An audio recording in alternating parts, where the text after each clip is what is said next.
I think we all can agree that Hollow Knight is a game that is stuffed with a plethora of NPCs that all add their own quirky little wrinkle to the game as we venture through Hallownest.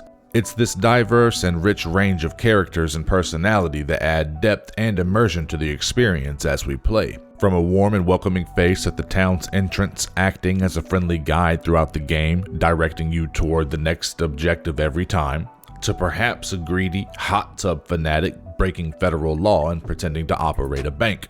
I still am mind blown at how Team Cherry managed to sell this game for only a bare minimum measly 15 geo. This game is absolutely packed to the brim, overflowing with animated bug life. Shout out to Ari Gibson. And in this video, what I want to talk about are a few of these little bugs in particular. Ones that I hope to see again in Silksong, and a small little theory for each about how Team Cherry might reveal them in the sequel. Now before I dive in, real quick, if you have a couple of NPCs that you can already think of that you love and would be overjoyed to see in Silksong, go ahead and type it in the comments below. I'm excited to see who you're excited to see. But without wasting any more time, here are my top 5 NPCs in Hollow Knight that I hope to see in Silksong. Now these are in no particular order. These are just the 5 I think would be cool to see.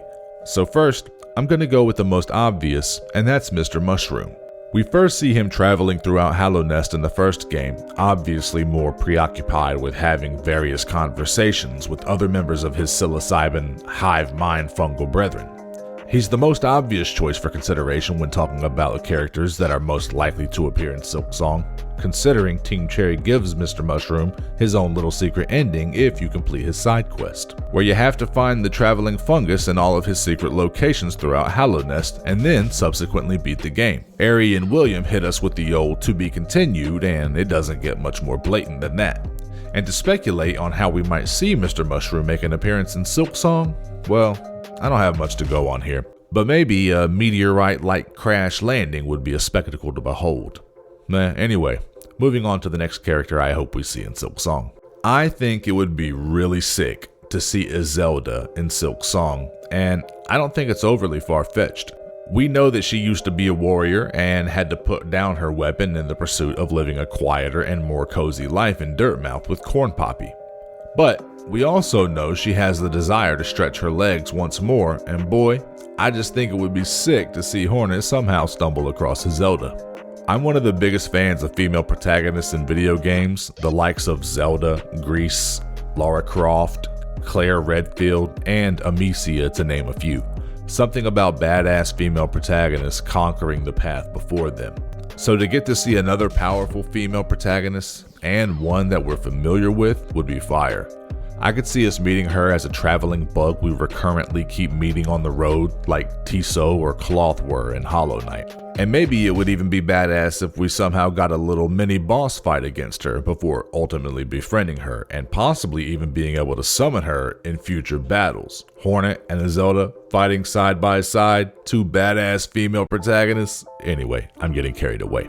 But seeing her in the sequel would sort of make sense as well, since in Hollow Knight, Cornifer was on his own cartography quest, bouncing from biome to biome, while Izelda could always be visited back in Dirtmouth, in a stationary and reliable location. In Silksong, it could be Izelda's turn to adventure out solo, and it would be especially sweet if Cornifer could be visited somewhere in Pharloom.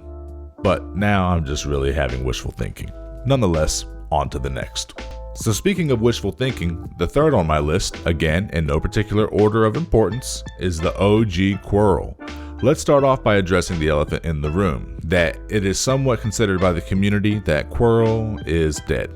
Largely because we find our friend's sword implanted in the shores of the Blue Lake.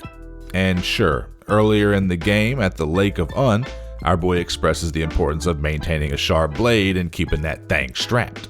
So why would he leave it behind if he were not dead? And also in the City of Tears, where he mentions how much he'd love to see the source of all of this water pouring down onto the City of Tears, all ultimately leading us to coming across his sword right there next to that very water source he sought. Well, as much as it breaks my heart, I would kind of be inclined to agree that if I were back in my college level statistics class, where I barely scraped by with a C, and we were running the numbers on the probability of Quarrel having kicked the bucket based on this evidence, I'd say it's not looking too good for our boy. But I'm still holding on to hope that his ass is still alive out here somewhere, like George Clooney in Gravity, where you spend the entire rest of the movie just hoping his ass is still floating around out there somewhere, just living his best life. I might even counter-argue that his sword in the sand is Team Cherry's way of saying that Quarrel completed his own personal quest in Hallownest of seeing the source of water before leaving the kingdom. And since he had finally found that great blue lake, having completed his quest, he simply laid his weapon to rest and left the kingdom, having no further need for it. Not to mention, his corpse is never seen again in the game, and Team Cherry has a habit of showing you the corpses, or at least ghosts, of these friendly NPCs that we leave behind. So if we somehow, some way, by some damn miracle, see Quarrel again in Silksong, I theorize that it would probably be because of him losing his memory and roaming the lands, before ultimately coming across Pharloom, kind of how Quarrel was before Hollow Knight begins, before he came trekking back into Hallownest and slowly started regaining his memory. We could find him in Silksong just enjoying his life as the old bug he is, just blissfully ignorant to his previous life, kind of like how Brum becomes Nim after we banish the Grim Troop. A man can dream, can't he? On to the fourth NPC I want to see.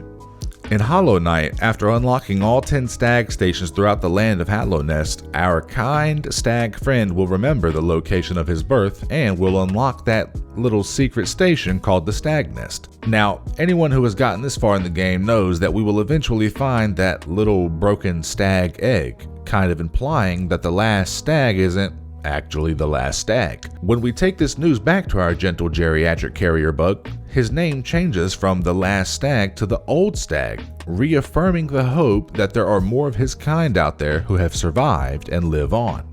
Now I know in Silksong we can see that we have some sort of grubby centipede worm type carrier called the Bell Beast to transport us around the lands of Pharloom. So I understand that there would be no need for Team Cherry to bring the stags back from the previous game into this new land. However, tell me it wouldn't be dope as shit to see a little young stag make an appearance, even if only as a traveling NPC who happened upon this new kingdom after surviving the ruins of Hallownest.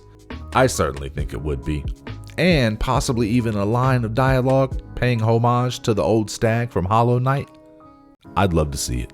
And finally, the fifth and final character I hope we come across in the sequel. It's the Pale King. The Pale King is who I hope to come across the most in Silksong, and I have already made an entire video surrounding his history in Hallownest from a lore perspective, all the way to his future in Pharloom, as well as my theory as to how he is still alive and could possibly be the main antagonist behind this haunted new kingdom. Check out the link in the description or just simply click the video link on screen to check it out. Anyways guys, I hope you enjoyed this little video. These were the top 5 NPCs from Hollow Knight that I hope to see in Silksong. Again, please let me know down below which NPC from Hollow Knight is your favorite, and if you could see them in Silksong, who would you love to see and how would you love to see them make an appearance? And also, if you did enjoy the video, please like and subscribe. More S-tier Hollow Knight content inbound. Share if you care to.